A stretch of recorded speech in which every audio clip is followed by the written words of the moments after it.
Yeah. So welcome everyone. Good evening, good morning, good afternoon, wherever you are. My name is Dexter Wallace. I lead the vertical of communities of practice, and this is one of our offerings for the month of February.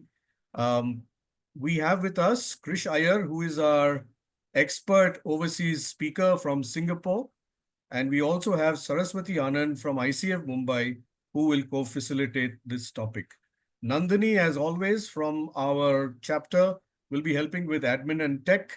Nandini, as many of you know, works very closely with the ICF Mumbai Charter Chapter Management Committee, and she's, I think, almost on all webinars. So she by far knows more than all of us, put together, because she's looked at all the webinars and has learned everything from there.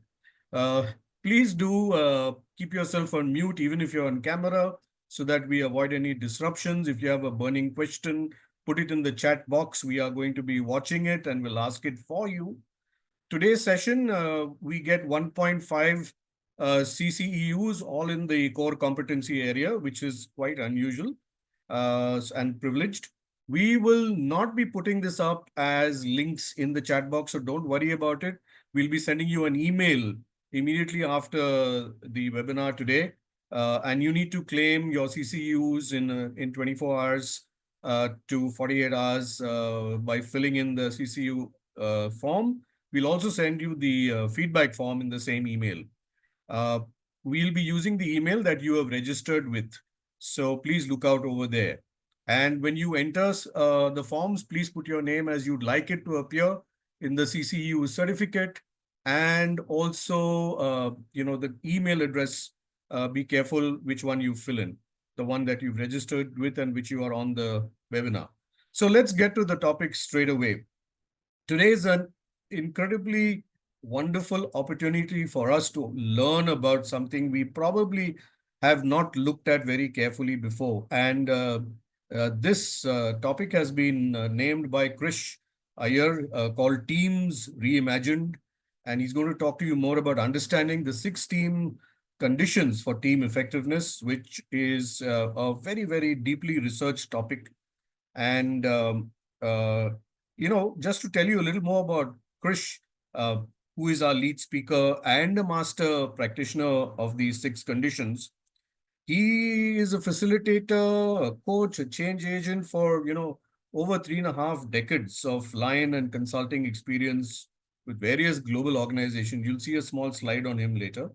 He is a Columbia Credential Professional Executive Coach and an advanced coach certification from Columbia University. He also holds an International Systemic Teams Coaching Certificate, AOEC, Academy of Executive Coaching, among other certifications. There are many, many, many. But if you go to his LinkedIn site, you'll see all of them there.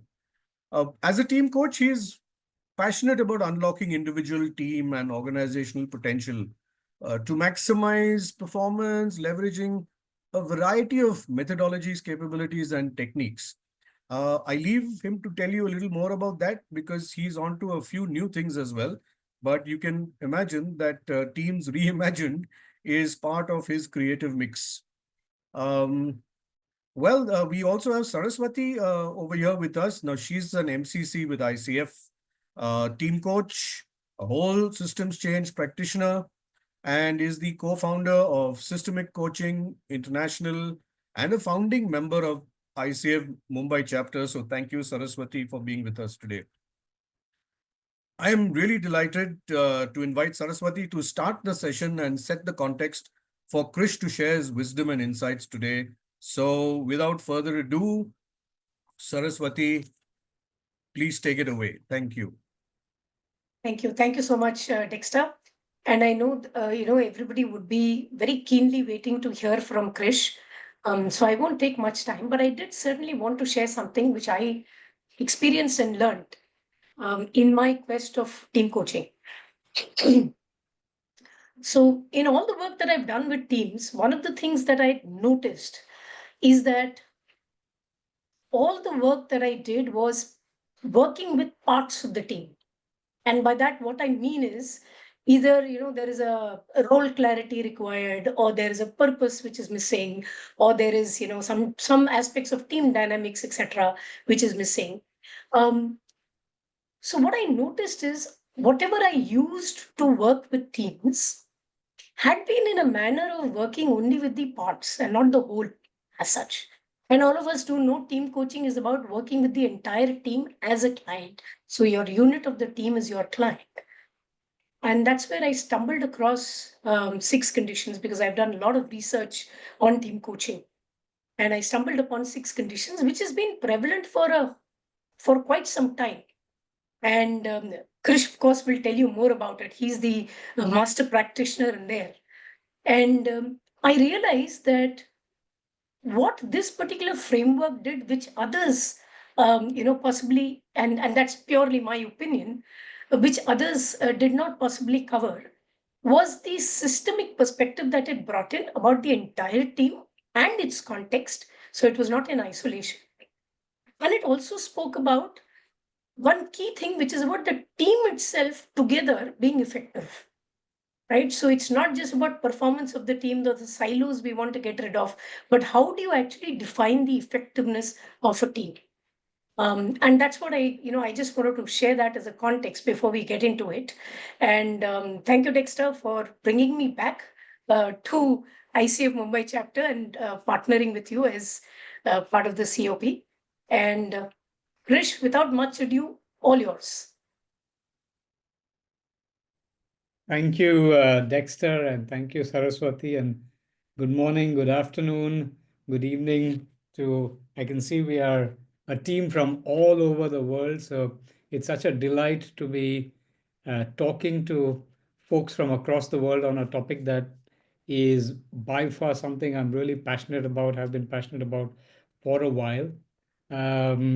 Dexter gave me a very generous introduction. I didn't realize it's been 35 years. It feels like much shorter because, as they say, time flies when you're having fun. But uh, yes, I am based in Singapore. I am Singaporean, but a quick, maybe a little background so you have a sense of where I'm coming from. So I was born British. I'm of Indian ethnicity. Grew up in a lovely country called Uganda in Africa, and Singapore is home now. So I am a Singaporean. I've been a little bit of a wanderer in the same on the same lines in my work life as well, which is I'm trained as a chemical engineer, but never stuck with chemical engineering, and ended up as the global vice president with SAP for their strategic customers. And one of the things that sort of I had an aha moment when I was, looking at what do I do next after my corporate career, was the fact that anything that we do is with, from, for people. And I realized that all the work that I was doing, even though it's in strategy or business transformation, always involves getting a team of people together to really create the change or the progress that we want to see in the organization.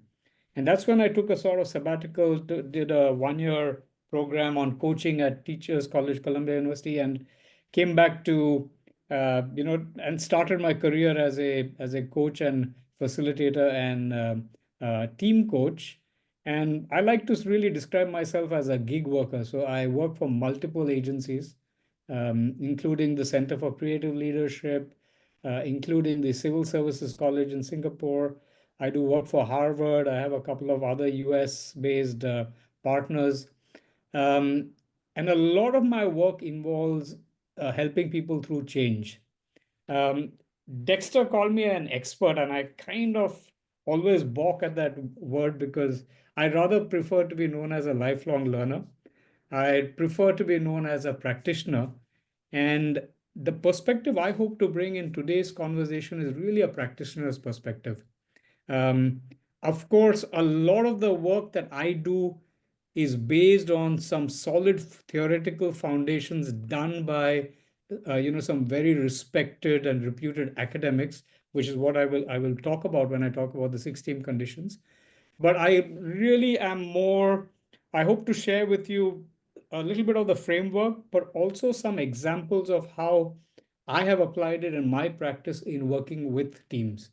So this is about me, and I always like to put that picture up, which is first of all shows me at a time when I had a little more hair, and rather than all the formal, introduction, I'd like to introduce myself through my passions, which really is making noise with the guitar when I can and going for a run. I just wish I could have more time to do that, but things are busy, a little busier these days than my liking. So that's a little about me.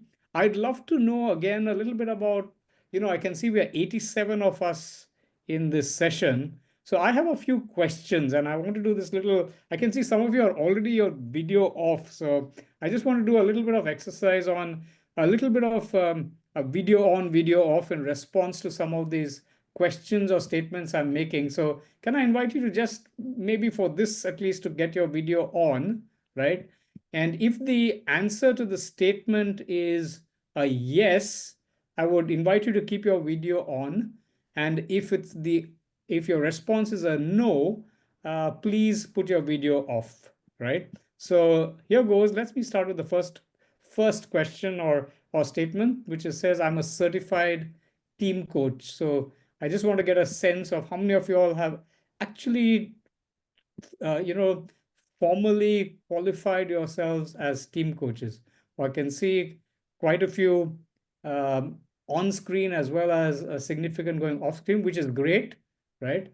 So the good news is that team coaching is a practiced art, a practice skill, and I will say it's important to get a certification, but you can definitely facilitate a team even though you don't have a certification, if you understand what the team needs. And that's what we'll talk about when we do the 6 conditions. Let me go then to the second one. More than 50% of your work involves team coaching. If you can put your cameras off. I see a lot of them going off now. I see some of you still with your cameras on. And if that is so, I'm going to invite you to lean in and co-facilitate with me or step in with your wisdom.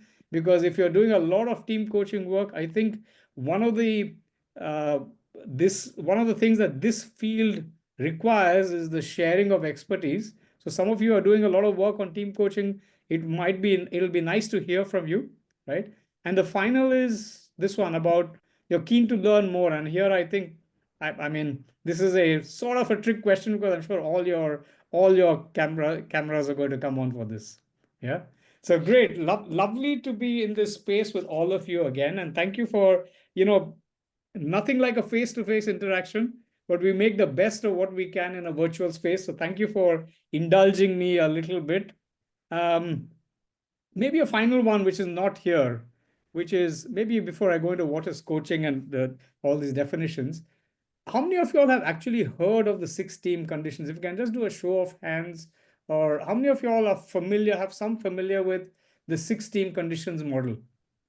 Have come across it before, have read about it, or even used it? Any show of hands, if you can put your virtual hands up in the Zoom space, or maybe type into chat as well. Let me see what's coming up in the Zoom chat.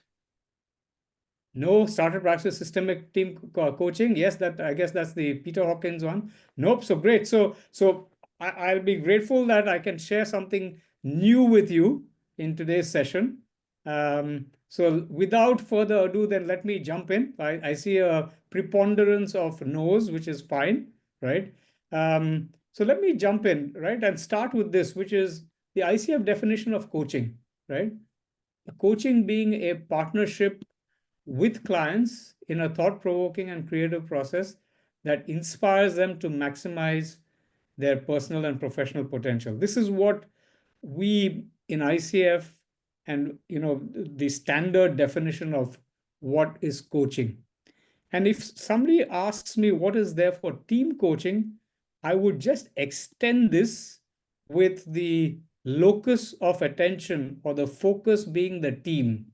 So I would say that team coaching is again a partnership, and it's partnering with client teams in a thought-provoking and creative process that inspires them, and them being the team, to maximize their professional potential. So the difference between personal coaching and team coaching is you do not spend, or you typically do not spend as much time in the personal domain, because you are addressing the team as an intact unit.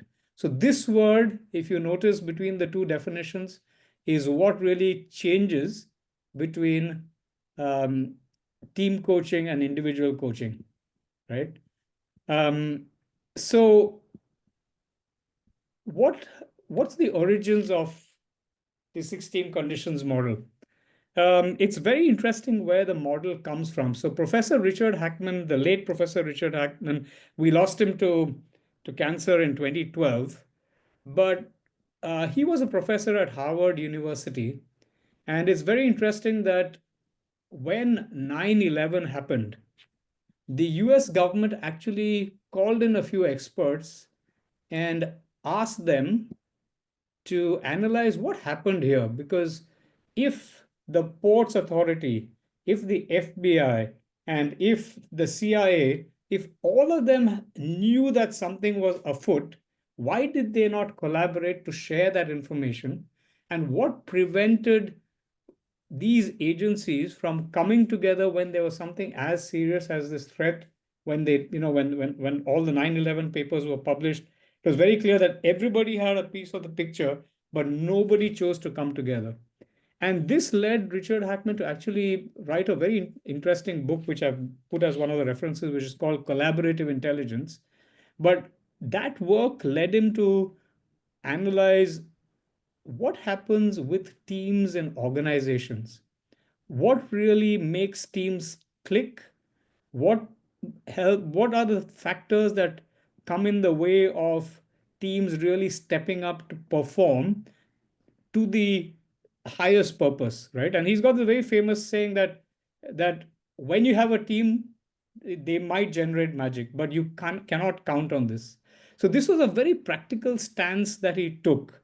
Now, it's very interesting that during that time, you had things like the 5 dysfunctions of teams, you had Belbin's work, and all of them were coming from a little bit of a slightly different angle, which was the angle of individual personalities contributing to team performance.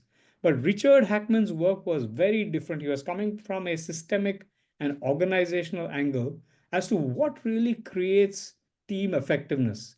So one of the first things that he went about is really defining, what do we mean when we say team effectiveness? What makes a team effective?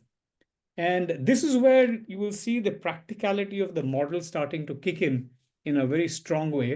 So his analysis, and again, he started work with somebody who I hold as a mentor, Dr. Ruth Wagaman, who's out of Dartmouth, and she actually leads this model along with a team of practitioners globally.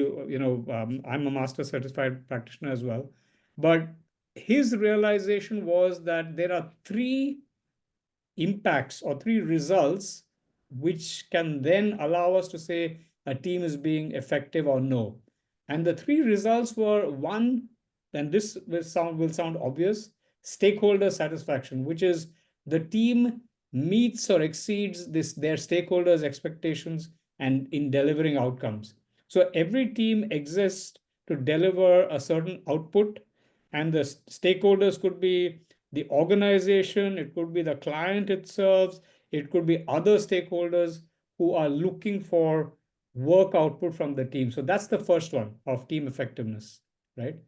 The second area that makes a team effective is what he called team growth. So we as individuals like to be part of a team because it allows us to bring our best to the process. So the team is a vehicle, the team is a platform on which I bring my whole self, and I'm able to bring my craft, my skills, and it helps me to also learn and grow, right? So it helps me to develop new practices. So if a team is take even if you take the example of a team in the sports context, we always like to be, or you'll see that teams which win together, perform together, where the team members are learning and getting better, where there is team growth, that team tends to be more effective than maybe there is a team where one or two are stars and the rest are just passengers, right? So team growth was the second parameter. And the final parameter was the member well-being, which is what is my personal experience of being in this team? Is my personal purpose, my personal growth, do I feel that I'm at the right place? Do I feel a sense of belonging? Do I feel that the team cares for me and I care for the team? So he called it member well-being. And these were the three parameters that define the effectiveness of a team.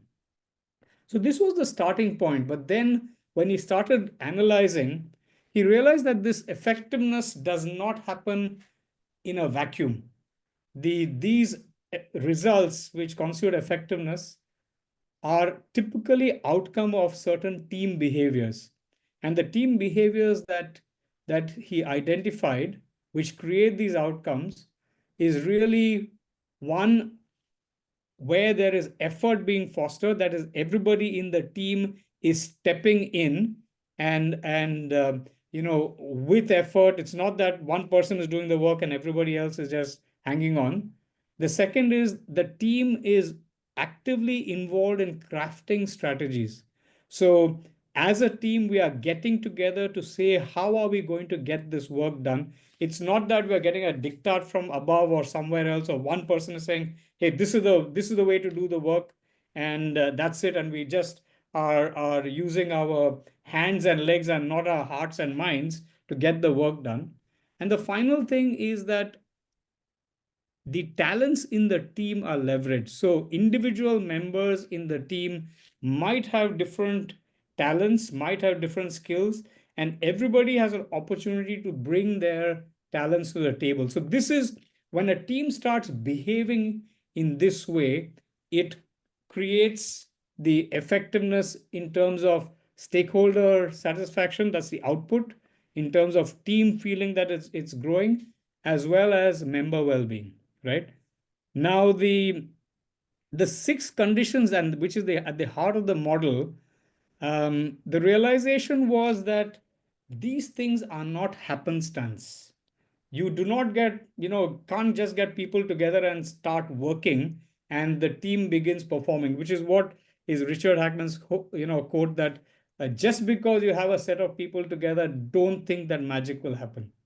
So his realization was that as team leadership or as team coaches, the team needs to be able to work through six conditions. And those six conditions would create the team behaviors which would deliver the results.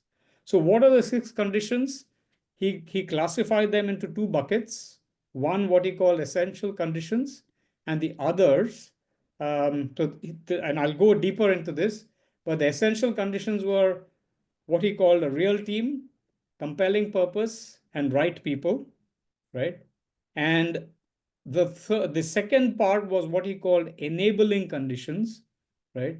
Which is the design of the work, organizational support, and the availability of team coaching. So how you want to think about this is the essential conditions are those which are necessary, which without which the team really will not be able to step up and perform to its expected results, right? And the enabling conditions are the ones which create the sufficiency for the team to deliver the work that and the results, and be a team that is growing and where there's member satisfaction and stakeholder output, right? So I know there's a lot of content being thrown at you. I didn't say this, but I'll say this now. We will take logical pauses, a couple of logical pauses, to curate some questions. I'm seeing that we are now 98 people. I'm not sure whether we'll be able to answer all the questions, but I'm going to rely on my colleagues Dexter and Saraswathi to do some smart curation. So we pick up the questions that maybe apply to most. And of course, at the end of the session, I will point you to resources where you can deepen your knowledge of this wonderful framework. Yeah. So, bottom line, what was the great epiphany? The great epiphany was that you have to design deliberately and intentionally design the conditions which will foster the behaviors that then allow the team to deliver the results, right? Very often, if you think in practice, you think about maybe a team that you've been part of, right? Typically, the instinctual approach is, hey, here's the work, this is the project, let's jump in and start doing something, right? And a whole lot of time is spent in figuring out. There's a lot of heat, there's a lot of energy. People are busy, but then after 6 months, the team is wondering what the heck happened. Why are we so off target? Why are we disagreeing with each other, right? And then you see everything that Patrick Lencioni calls as the dysfunctions of teams coming up, right? But a large part of it is because systemically we haven't paused to think of how do we design this team, how do we set this team up for success from the get-go rather than jump and plunge into the work. So a lot of the work, and I'll show you the examples that I do you as a team coach, is actually relaunching a team or even redesigning a team or even transforming a team into maybe a very different structure so that they can really focus on what is required of them and not just do busy work, right? So let me just pause here and see if there are any questions. I know we don't have a logical pause, but I feel I've just opened up the model. Any questions here? And if there's something that we're going to respond to later, I will say that we're going to respond to later. But um, I'm just going to look at it on, yeah, the CCL model of directional alignment commitment also connects very well with the 6 team conditions. Absolutely. And you'll see that as well. Yeah. Say something on real team for sure. Let me go into that. Okay, so I can see the thirst for the curiosity for going deeper. So let me jump in, right? So this was a great epiphany that um, you know that Richard Hackman and his team had, which is just because you work together does not make you a team. Now, this is a fallacy. You'll see that in organizations, we just call ourselves a team and we're doing the work, and then we are like, are we really a team? But my KPIs are different from yours, and I report to this boss and you report to that boss, and yeah, we might call ourselves a team, but we're really not. But one of the again, the insights was that in organizations, the work that happens can happen along a spectrum. And the spectrum is, it's like us here. We are ICF. We are all interested in coaching. So we have a community of interest. So we might come together to collaborate around a topic of interest, right? We might choose to deepen that topic of interest. We might say that, okay, let's focus on team coaching as a practice area, and we continue to work there. Now, what I'm trying to build is, when do we really become a team? So a community of interest, a community of practice is not really a team, right? There might be emergent collaboration as well. We might say, hey, let's pool in our best practices, let's share, let's do some seminars or webinars. That's emergent collaboration, but not yet a team. You might even become a co-acting group, or like the ICF. I'm going to use ICF as an example because we're all part of ICF. You might be a committee, but you're still perhaps not a team. You really start becoming a team, and I will talk about what were the details of what makes a real team. Um, you might operate as a distributed team, you might be a specific project team, or you might be a semi-permanent team. A semi-permanent team is, things within an organization which typically maybe are housed in a department, say a finance team or an audit team, right? So what makes a real team? And that was the first condition. What does real team mean? So the insight was really that it is more than a label. It's a group of people who identify as a team, right? and we need to work closely together to accomplish their main work. So the characteristics is, first of all, you need to have what's called boundedness. I need to know who is in the team and who is not. It could be a setup where there is a core team and there is an auxiliary team, or there is a specialist team that comes in specific occasions, right? There's a very, very interesting exercise, and I don't know whether I'll have the time to talk about this, but uh, during COVID, the way some agencies, at least in Singapore, came together to collaborate to handle certain crisis areas was a very nice example of a core team working with an auxiliary team, and then an specialists which come in. So one of the clear things about a team is that you cannot have 20 people and say we are a team. And where I don't know whether you all are familiar with whether these kind of meetings you ever participated in, where all the bosses are in the middle of the table and there's a whole second row and then there's a third row and everybody's taking notes. You're wondering who's really in, is this really a team, right? So a team, to be real, has to have a very clear idea of who's in and who's not. So that's what he called boundedness. The second is what he calls stability, which is during the time when the team is executing the work, right? Now, this does not mean that I have to be together for 5 years. This is more akin to the norming, storming, performing model, where in the time that we have to work together, right, we know who's in the team and the membership is stable. So think about a sport. Think about basketball. A basketball will have maybe an 11 extended team, but at any time there are 5 people on the pitch. So those 5 people on the pitch are the intact team who are playing the game, and you have the others who are coming in and going out. But when I know that when I'm on the court, there is stability. I know that this is my position, that's the other person's position. He's the defender, this person is going to take the shots. So there is a sense of stability of who is going to do what if we are going to accomplish things together, right? And the third and the most important condition that makes for a real team is what he called interdependence. That is, my success depends on you performing on the work, and your success depends on me doing the work. So we need to have a sense of, it's not that I do my bit of work and pass it on to you. Then we are a team, but you're like a relay race. You are not interdependent, and you might not feel therefore that, we are really working together. It's just work packages being passed on. So is there interdependence is the other factor that makes a team real, right? So that's the first essential condition. If I move forward, and this is a key condition as well. So I'm sorry that consequence thing has come up. It's compelling and shared purpose, right? This is a statement of what the team exists to accomplish in the service of their stakeholders. So there's my other mentor, Peter Hawkins, has a very nice saying. He says, the team does not create its purpose, the purpose creates the team.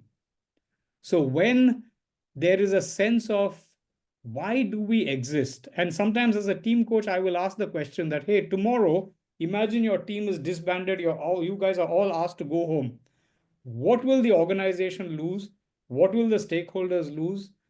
What will be missing, or what will there be a lack of if you do not exist? And the answer to that question of what will be missing is often the purpose of the team. The purpose of the team, and sometimes it's very, it's confused with organizational mission and organizational purpose. It is not the same thing. The team exists to perform certain tasks, which definitely contribute to organization's mission and purpose. But the team needs to be very clear as to why are we there as a team. If we don't exist, what will the system lose, right? So what's the clarity? And as a member of the team, I need to be clear as to what's the purpose of this team. And I could be in a different function. I could be a finance person holding a different KPI. But when I'm part of this team, I know that I get aligned to the fact that, hey, I'm in this team to deliver X. Whereas my role as finance or my appraisal as a finance person, maybe that will be slightly different, right? The second is the purpose is there is a stretch, it is challenging, but it's not impossible. So as a team, we like to come together to feel good by achieving things that we could not have achieved alone, right? And that challenge, therefore, is what makes the purpose meaningful, right? You very often have these examples of Kennedy's space mission and the mission to the moon being quoted as as examples. So that's the stretch. It needs to have a sense of a stretch, right? And the third is it has to be consequential. The team's purpose cannot be just mundane or operational. Then the team doesn't feel the energy of, hey, why should we be a team? We just do the work anyway. We follow our KPIs. There's no need for us to do this fancy teamwork thing, right? So that's the second condition, which is the compelling purpose. And the final one, which is in the essentials, and this is often very sometimes confused, talks about the right people. And when you're talking about right people, you are talking about that the team members have the right combination of skills to achieve the purpose. So, one, they have the work skills, they have the capabilities to achieve the purpose. You need to have the competency. You cannot have everybody who's a manager and nobody who's actually having specific expertise. At the same time, there are too many teams which have got a lot of experts, but you do not have the ability to collaborate, or they don't have the skills to how do I work with each other? How do I have the conversation? How do I elegantly agree to disagree? How do we argue about the facts but not get into this personality kind of conflicts, right? So these team working skills are very, uh, very essential. And then you have this thing about cognitive diversity. Now, it was very interesting that Professor Amy Edmondson, who's done a lot of work on psychological safety, actually was a student under Dr. Richard Hackman.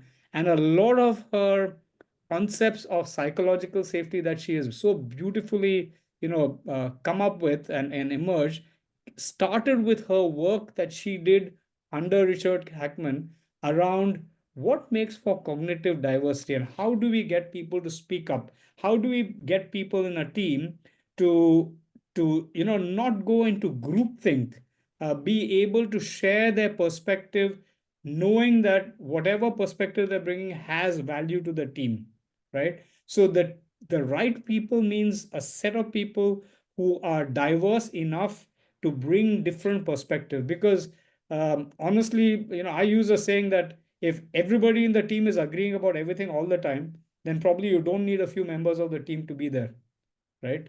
So this is about fostering healthy difference in perspectives and disagreement so that the team's sum total of what they can create gets enhanced because of the cognitive diversity. And the final one, and this is very, very interesting, right? Is a team size.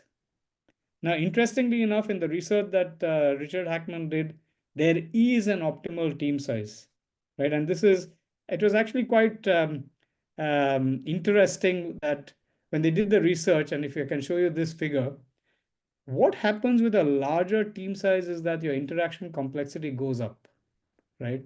So if you look at this chart, if there are 25 people in the team, you can see how the number of interactions is shooting up to 300, right? So if there are three people, there are three lines. If there are four people, there are six lines. And this is plain and simple mathematics or network effects. And the actual Goldilocks zone for a team is maximum 7 to 12. Beyond that, a team really starts functioning like a committee, right? And the team will not get work done. When I say work, taking decisions, taking action, they will be in the zone of sharing information and updating each other. So there will be a lot of committee work, but no real teamwork happening, right? So let me pause there. And again, maybe take, I don't know how we are doing on time. No, But we're okay, Krish. We can take a couple of quick questions. Yeah. questions. So Somebody wanted this to see the slide again before condition 2. So if you don't mind just flashing that in the meanwhile while we... when I you think they're say looking the condition real two, you team mean slide. the, sorry, real team? Looks like it. Yeah, the slide just before condition 2. And yes, Saraswati, over to you. This one? Yes. Rangana, did we get that right? And Francis? Okay. Meanwhile, Yeah. real team size is what is being asked. Is there some way of actually knowing real team size? I know you said sweet spot is 7 to 12. Yeah. Correct. So if you think of even the sports as an arena, there are very few games, unless I don't know whether anybody is familiar with Australian rules football. That's the only game which has got, I don't know, 30 people running on one side and 30 people running on the other side. And I'd invite you to go and watch Australian rules football. It is chaos in action, right? But even when you look at sports, there is a reason why most sports teams are between 5 to 11 a side, right?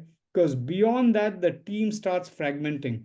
Beyond that, roles start getting duplicated. So sports is a good metaphor for actually organizational teamwork in certain respects, particularly for interactions around team size. Yeah.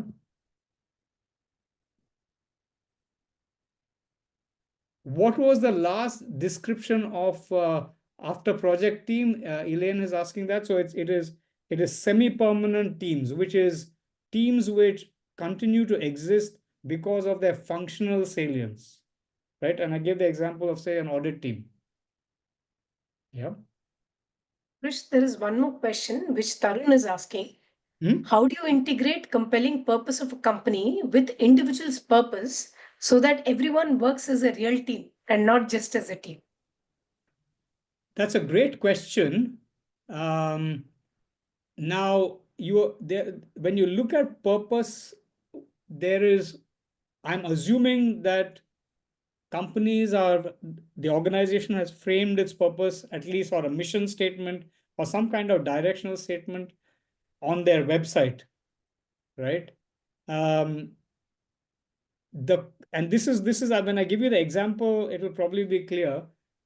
That's the role of the team coach. You might need to come in and facilitate a conversation around, so what does this team exist for? If this is our organizational purpose, who are we as a team and why do we exist? What special skills, capabilities do we bring?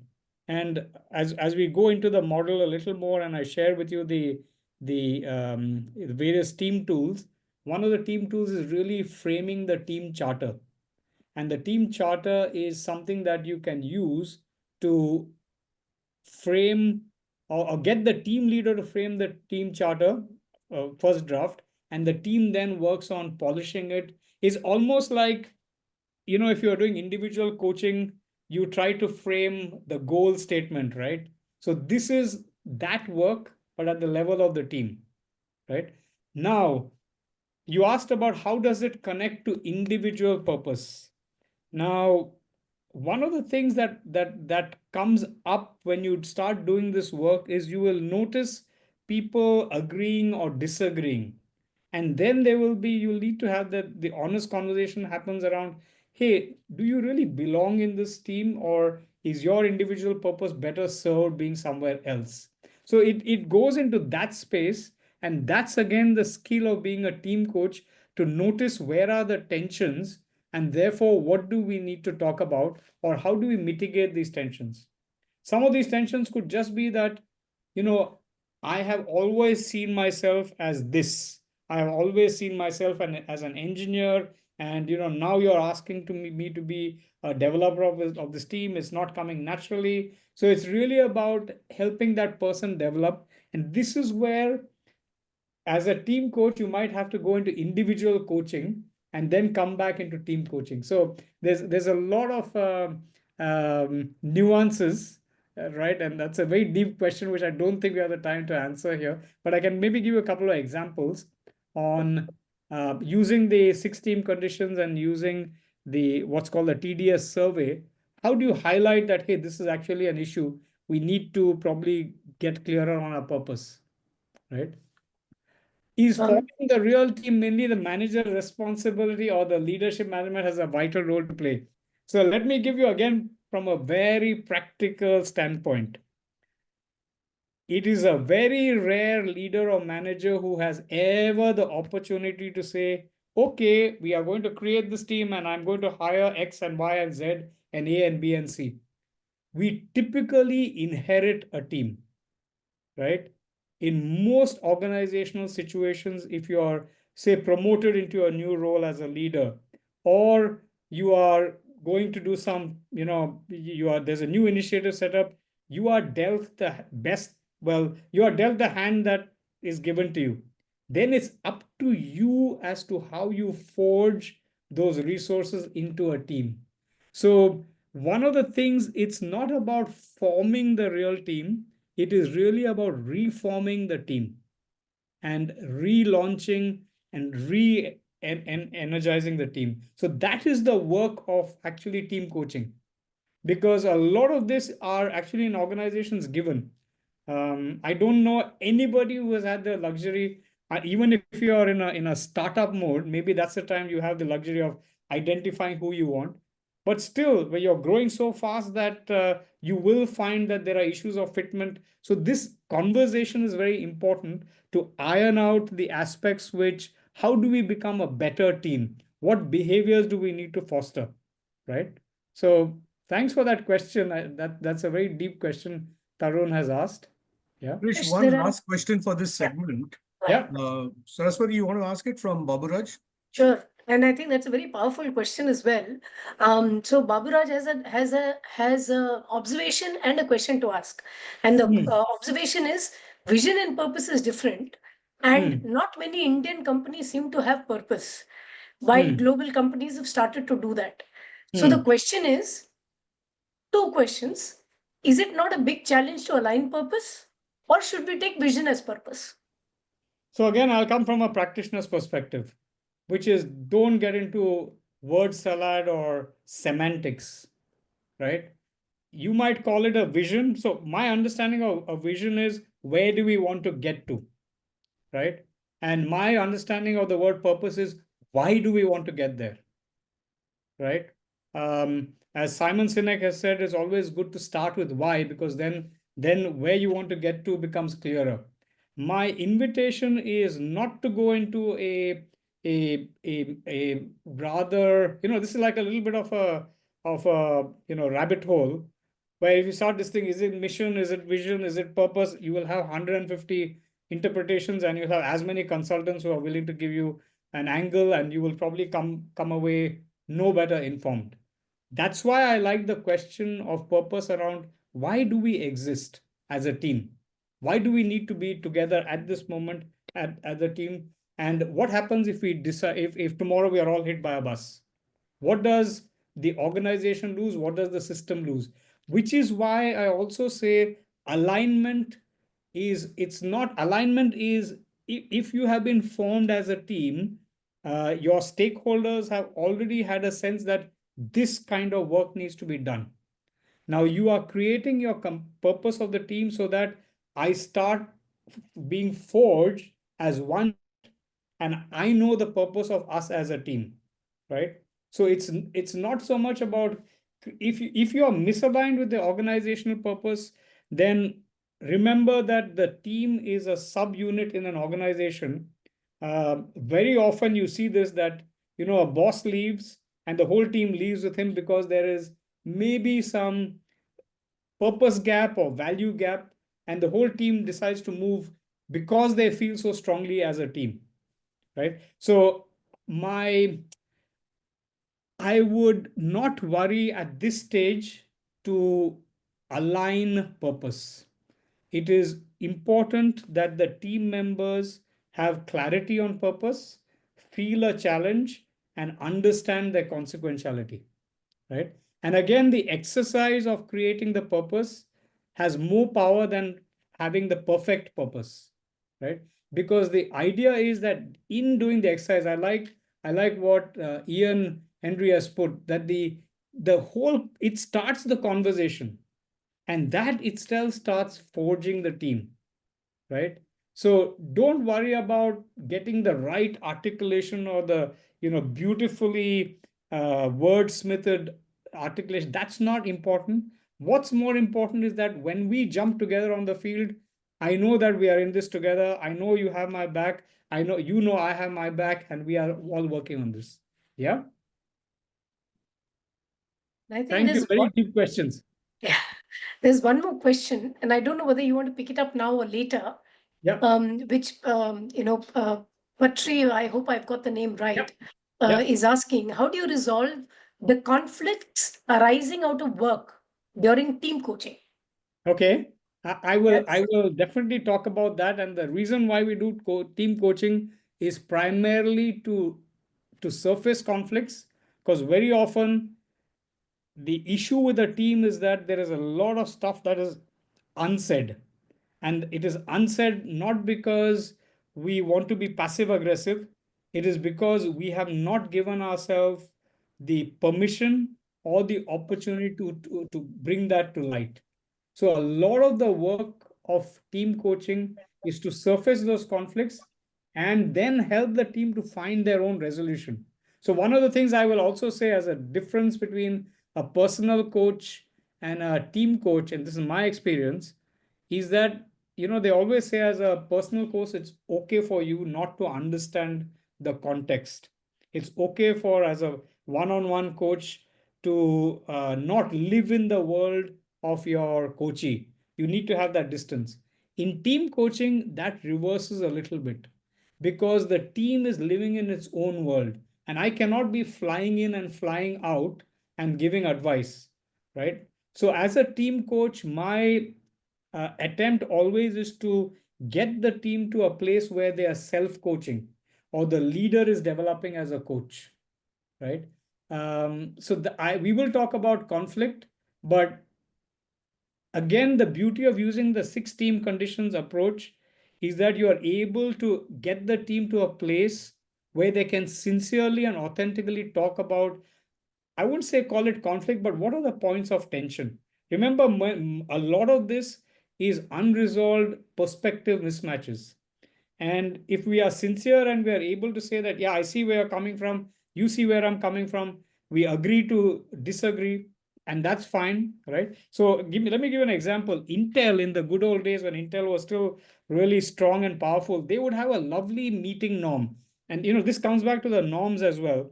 But their meeting norm would be that every meeting they need to have a decision to move forward. They cannot be in this space where they're constantly just discussing things. So the meeting norm that they would have would be disagree but commit. So we are taking a decision. No, I don't agree with what we guys are saying, but to move forward, you have my commitment. So would actually go around and say agree and commit or disagree and commit. Take the action, see whether it works or not. If it works, great. If it doesn't work, do an after action review and move forward. So that was the team dynamic that had been established, right? So Let's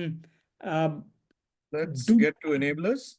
yeah. What So I will just say, if there is conflict, then you have a job as a team coach. If there's no conflict, you are not required. good one. Very good one. Okay, so let's go to the enablers, and this is the so remember, essentials you need to have.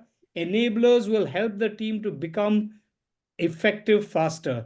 So one of the things is again work design, which is a conscious design of how are we how are we getting the tasks to be done? Who is going to be a primary? Who in what situation is going to be is the expert? Who, even though maybe they don't have generational seniority or tenure, but they have the expertise. So in that situation, they are going to be the lead. So how are we going to define and design the tasks, right? What are our norms and practices? And that's what I talked about, which is how do we make sure that everybody's voice is heard? how do we make sure that we have a norm of how do we agree to disagree? How do we agree with elegance? Disagree with elegance, right? So what are the norms? And because what happens is when a team is formed, all of us come from maybe slightly different backgrounds, and we bring our invisible habits and practices to the table.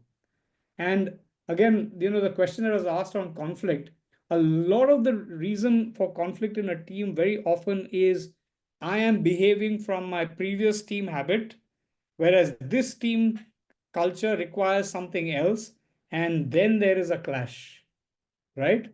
So this thing about developing norms. So if I were to, again, my preference is always to start working on clarity of purpose. But the second thing, to go to a very practical place to say, do we have norms? Do we have clear norms? Where do we need norms, right? And there could be norms on, hey, how often do we meet? What do we want to discuss in our meetings? Where would an email suffice, and where would a WhatsApp message suffice? So that is the level of defining the work practice. The fifth condition and the enabling condition is organizational support. Now, this is a curious one because, to be very honest, if the team is living in an organizational framework which is not supportive, the team is working with one hand tied behind its back, right? And this will lead to perhaps a lot of team bonding, but a sense of a purposeless team, right? So this is where, again, this becomes the task predominantly of the team leader to be the ambassador between the team as well as the organizational context to make sure that the team is able to get the information it needs to perform its tasks, right? The team cannot be working in its own little corner in a like a maybe in their own little world without understanding where the rest of the organization is going to. A lot of team dissatisfaction comes because sometimes the team and in this world where we live with virtual teams, this is very, very evident that mothership, and that's what when we were in SAP we would call Germany mothership, right? And we are in Singapore is doing something else, and we are doing something else, and suddenly that what the heck, we've been spending 6 months on this and nobody told us the priority has changed, right? Sometimes there isn't a conflict in a team. Okay, well, I'll come back to conflict, and this is also the role of the team coach. Sometimes the role of the team coach is really not to coach the team, but it's about coaching the leader of the team. Because you are completely right, Elaine. Very often the issues with teams starts with how the team leadership is behaving, right? But again, I'll come back to how the TDS instrument helps, right? The second, again, remember the team is looking to grow. So is there opportunities for the team to continue to skill themselves? Is there a reward and recognition system that is helping the team to actually keep self-motivating? Now, this does not mean the HR systems. It could be even, I'll give you an example. I was doing some work with a Chinese company, which you all probably would all know, called Xiaomi. They have got a very delightful team celebration. Whenever they have a breakthrough, they have a little ceremony which they call the popcorn ceremony. And the popcorn ceremony is that, maybe there's a new feature being introduced or a new product that's been launched. They will actually, the team will get together and actually have beer and popcorn. So the cost of the celebration is a few dollars, but the symbolism of the celebration is that when they were just a startup, this is how the founders would celebrate when they had a breakthrough. And it's quite amazing to see, if you see all the engineers' desks, they have these stacks of popcorn, and these are empty popcorn bags, which is a little symbol of, hey, these are the kind of achievements I've had. So those kind of soft recognition is something also that either the organization fosters or the team leader can foster to make people feel a little bit bonded in the team, right? And of course, material resources, which is the team has got the time and space and material. They're not working with inadequate resources where they're just scrambling to get the work done. That definitely breeds dissatisfaction. So that's the fifth one. And the final one, and this is going to be a little paradoxical, will come as a surprise to all of you, is team coaching. And the team coaching could be somebody either external, but my preference is always to have the baton passed back to the team who is readily present to facilitate the team in its work, in the way the team is working, not in the content of the work, but in examining, hey, how are we getting the work done? What are the conflicts that we're facing? What are some things we need to resolve? What do we need to celebrate? And this also is, how helpful is this intervention, right? Now, you might have a team leader who is the coach, but because this person is the team leader, everybody is just nodding along because they know end of the day, this person is going to do my appraisal, so better not disagree with them, with this person, right? So sometimes as a team coach, part of my role is to set up how will the internal coaching happen. Maybe it happens that, okay, we agree to meet every month. The team agrees to meet every month. I, as a team coach, maybe go once in 2 months, but every month there is a nominated facilitator where the baton passes from one person to the other, and the team coach helps with discussing the aspects that have come up, right? The paradoxical thing here is that if the team essential conditions are not present, there is very, very little that team coaching can do. So this is what, again, as folks who are aspiring to be team coaches, be careful about walking into a minefield, which is sometimes we might be called in as team coaches to fix a dying patient, right? And team coaching cannot do that if the fundamentals are not in place. And this is why this model is very useful. It gives you power as a team coach to go and diagnose and say, hey, are you a real team? Do you have a clear purpose? Do you have the right people? And then based on that, hey, this is the recommended approach of team coaching that we can take. If it's not, Mr. Leader of the team or Mr. CEO, these need to be fixed before we even decide to step in with our intervention, right? There's a question saying that our team leaders really open to individual coaching? Richard, the answer to that, I will say, is happily enough. And again, I have an experience from maybe North America, Europe, and Singapore. We have done work in India as well. Most leadership is sincere, and they do want to. If as a team coach, you can preserve your position and you can talk from a position of strength, they will be willing to listen to you. And that's part of the contracting that you will need to do. I know Saraswathi is probably going to talk a little bit of that. You can't just jump in to solve a team's problem. You will need to contract with a team leader that, hey, you know what? Part of this process might need you to change as well. Are you willing to step up and do that?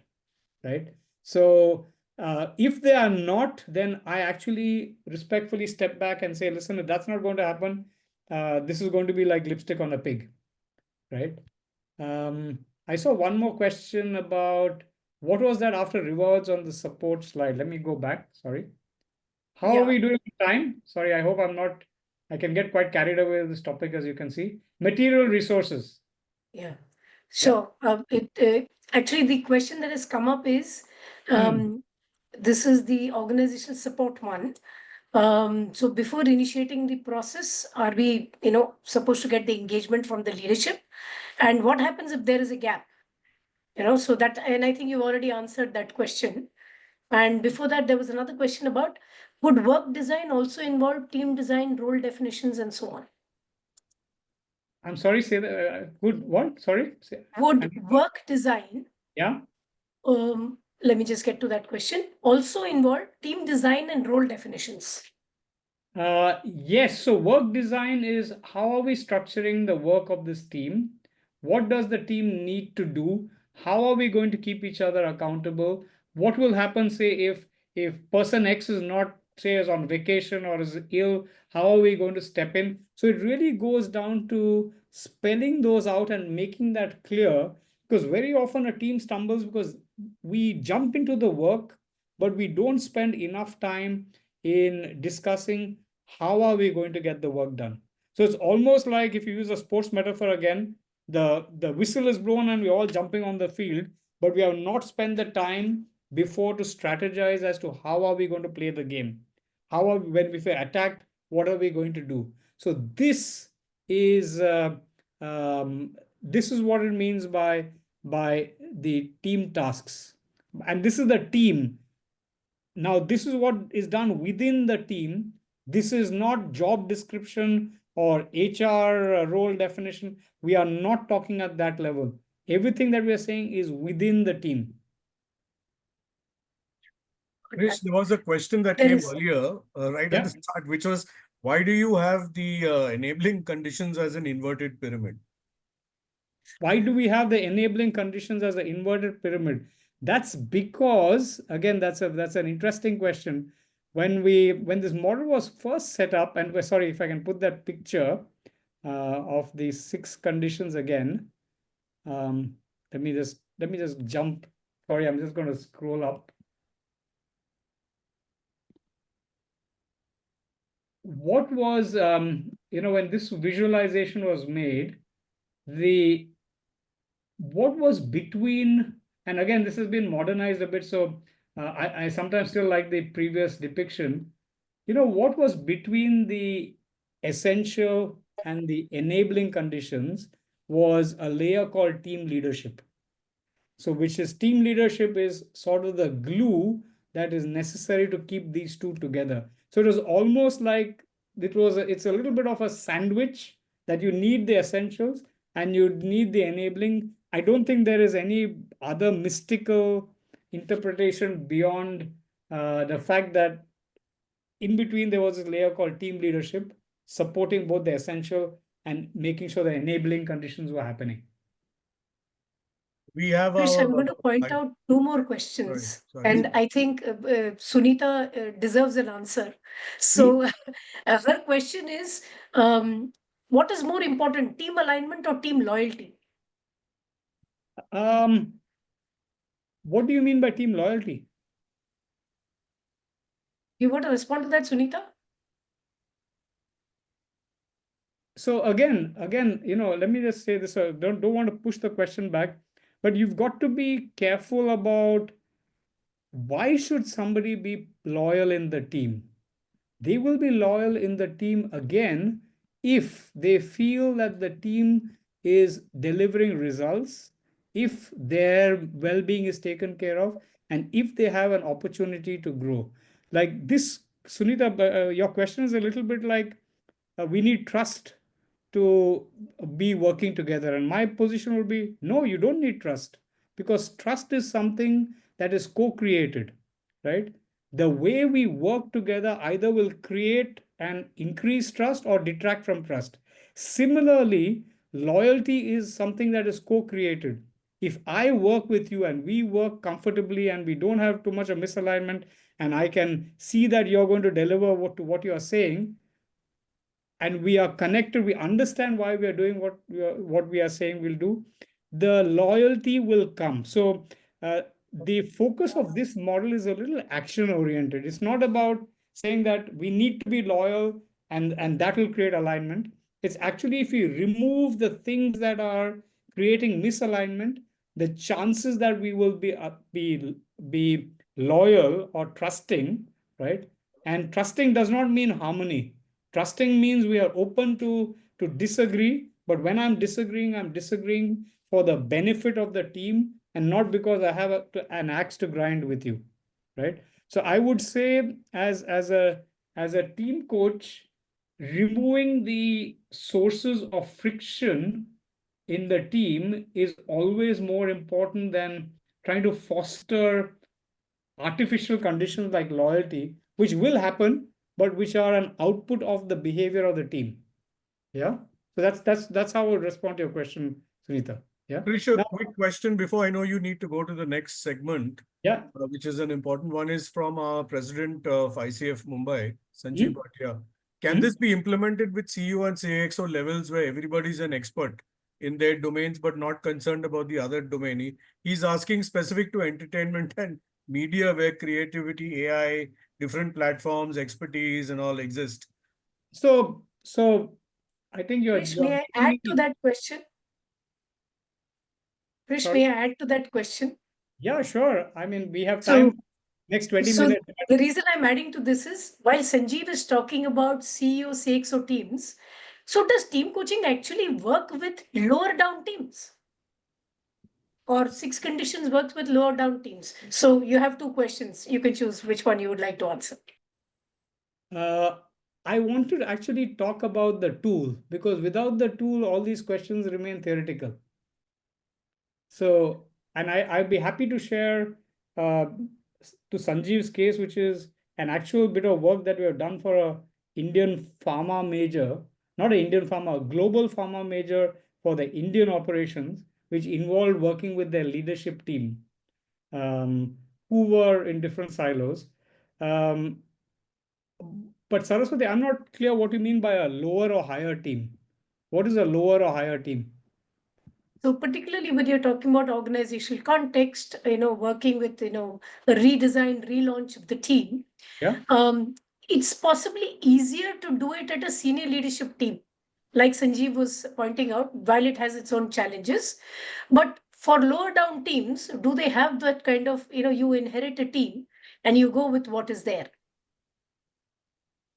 So I therefore, to I'm finding clarify, it how I'm does finding how it does six difficult team to conditions I'm finding it enable? difficult to comprehend the difference between what you call a lower team and a higher team. As long as they are people, as long as Mhm. they are a real team, the conditions work.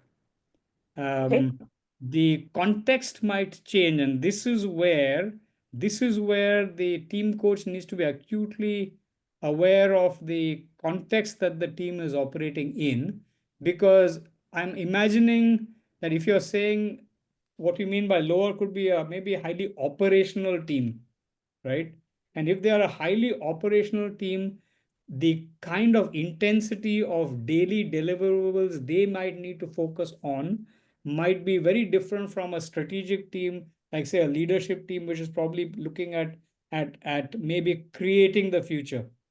The six conditions still work, but as a team coach, you will need to be aligned with where is the points of tension for the team, right? So as long as there are people working on a as a team, or they're working to get their they have a sense that we need to be a more efficient team, it will work in whichever context, whether it's operational, whether it is senior level.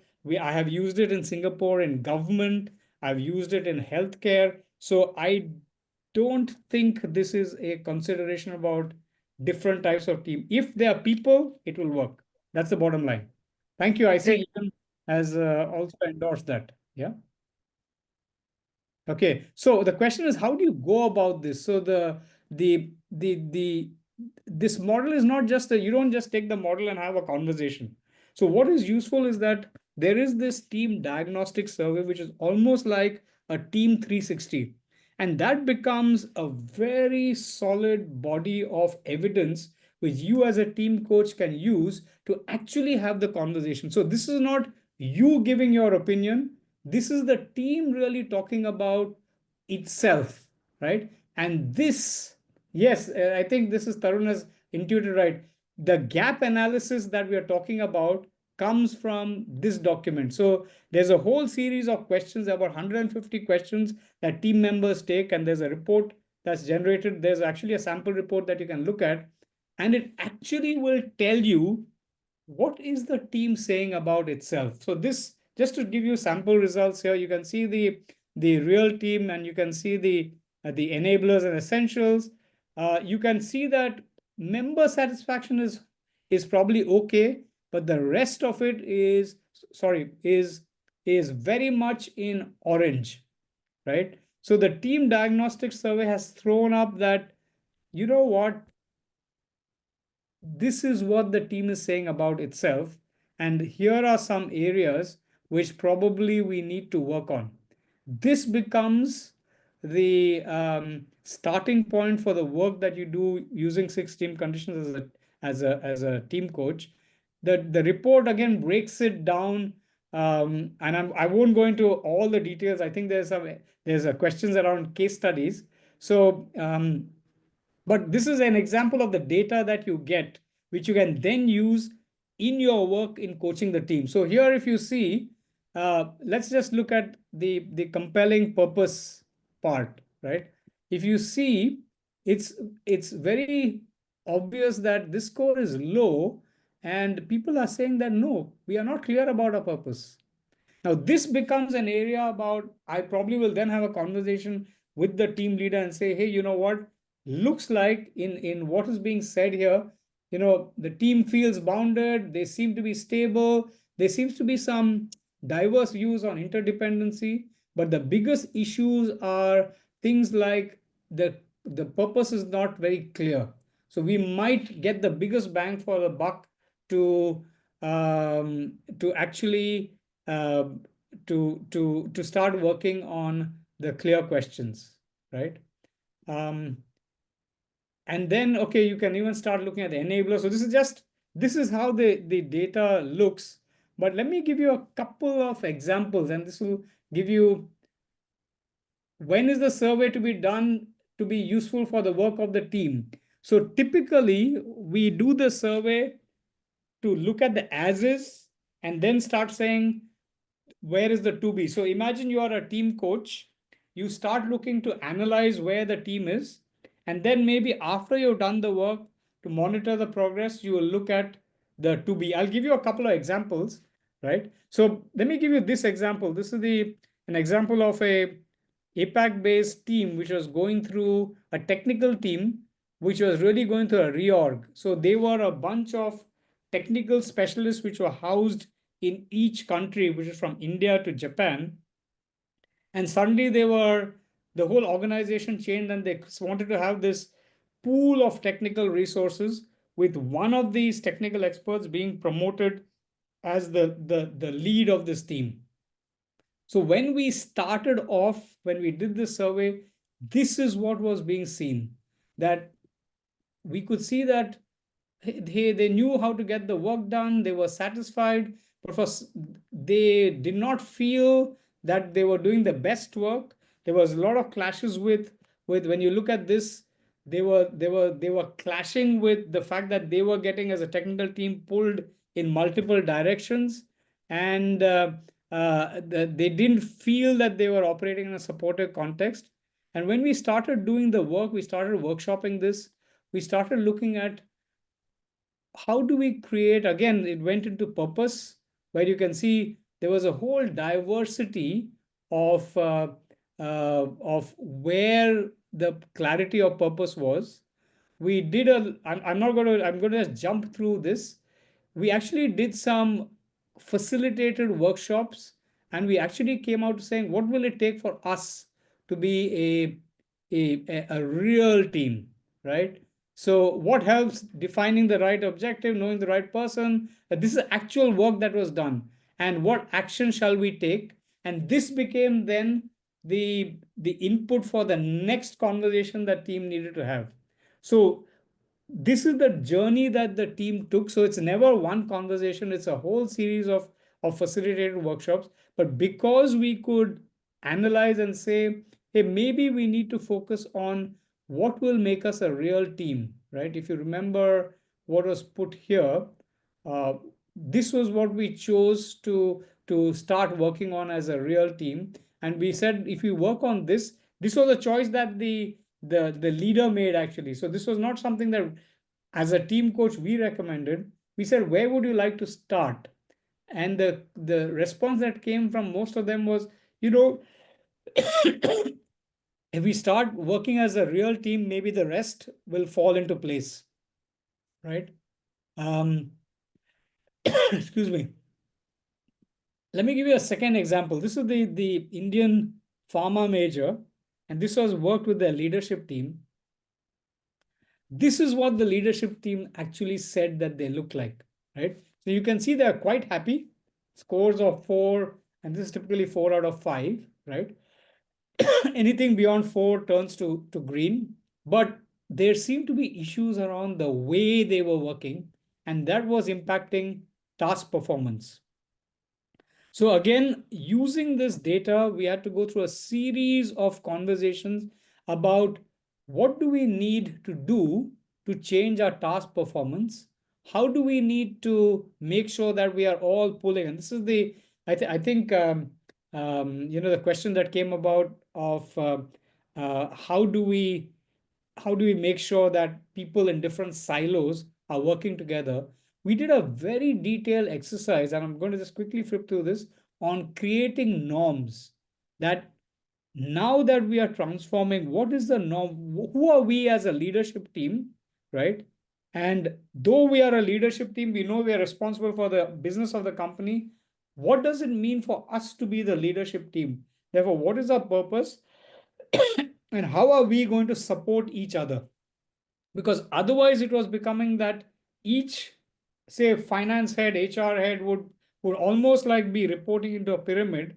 But when we started this work and the norm started forming, they started almost working to keep each other posted. It became quite delightful that there would be times where if the finance person was traveling, they would bring in his deputy to step in, or there would be somebody deputized from the leadership team to step in into the role of for that meeting. So they really started becoming a team which seemed to be going to its next level of performance, right?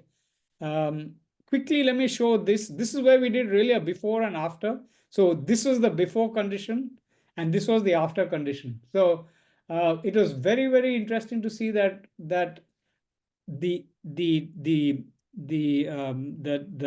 the 6 conditions they survey, it helps you to plot where do you need to focus on. And very often, if it's a sincere team, I mean, and most teams are sincere. If your team is not sincere, you have a even bigger problem at your hand, which is you probably need to destroy everything and restart. Because if there is things like trust issues, if there's things that people are not getting along, then there is no point doing this work of redesigning a team, right? Because you are probably facing even more basic problems. Sorry, my voice. God bless. God bless. I'm speaking too much. That's what it's telling me. I think, Krish, you've been cooking too much. You've cooked us a huge meal and put it on the dining table of team effectiveness. Now, Yeah, so let me which is, I pause. think, Let me our pause here. job. There's a lot of data. My Yeah. invitation, I saw some questions about can we share the questions? I'm afraid the instrument cannot be shared, but if you go to the website, you can get sample reports. And in those sample reports, you can see, you'll have a sense of what kind of questions being asked. Um, there are a lot of resources, and if I may shift my gears to that, my invitation for those who are interested is that if you look at the 6 team conditions website and take some time to go through it, and the URL is 16conditions.com. You'll see everything is laid out. There are even more detailed case studies. There are all kinds of training and resources. So what happens is once you get your certification, whether level 1, level 2, or level 3, which is much deeper and pretty significant, you get a whole lot of resources, right? The learning lab and toolkits. And this is really priceless because this is facilitative material that you can use in your conversations with teams. And again, the model is very flexible. It's a practitioner oriented model. So you can mix and match. There is no, guidance saying that you only do it this way. There's almost like a library of tools that you can use, and it allows you to bring your creativity to the work that you do as a team coach. Yeah. I'm probably going to maybe just wrap up with some great reads. I will, collaborative intelligence is where it all started. Leading Teams, Senior Leadership Teams by Ruth is a great book. I'm always a big fan of the Leadership Team Coaching by Peter Hockman and David Clutterbuck. I have had the honor of having a chapter in the Practitioner's Handbook of Team Coaching. So I had written about how to look at a macro context and bring that into the team context. Um, Sorry, I had to rush through this a bit. Um, No, Krish, Let me Krish, if say I, thank you for the opportunity and hand it to Krish, you've done something amazing. sorry, Dexter, and You've taken us through this very intricate and complex topic, and at the same time, you've answered, a multitude of questions. So hats off to you, Krish. I'm really grateful because of the kind of feast you have served us.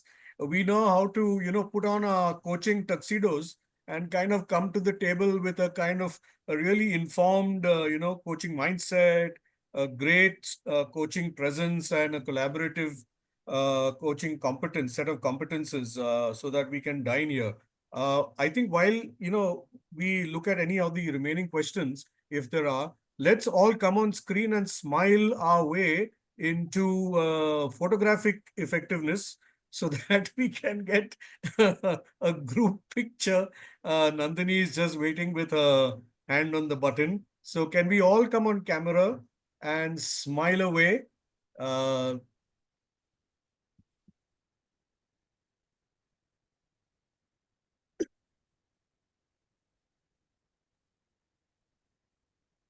so are you getting our Please $1,000,000 hold on. smile? Please hold on. All done? One more. One more, okay. So this is the enabling photograph. it's essential. The essential was done, enabling. Now we're starting to talk the lingo thanks to you, Krish. Saraswathi, last words. Yes. And thank you for handing me back that privilege. I must say, when I saw this model first, I was wondering what am I doing being a team coach? Because team coaching came as an enabler. It did not come as an essential. And I was wondering, what am I doing as a team coach? And so is there no work for team coaches? That's the thought that came to my mind.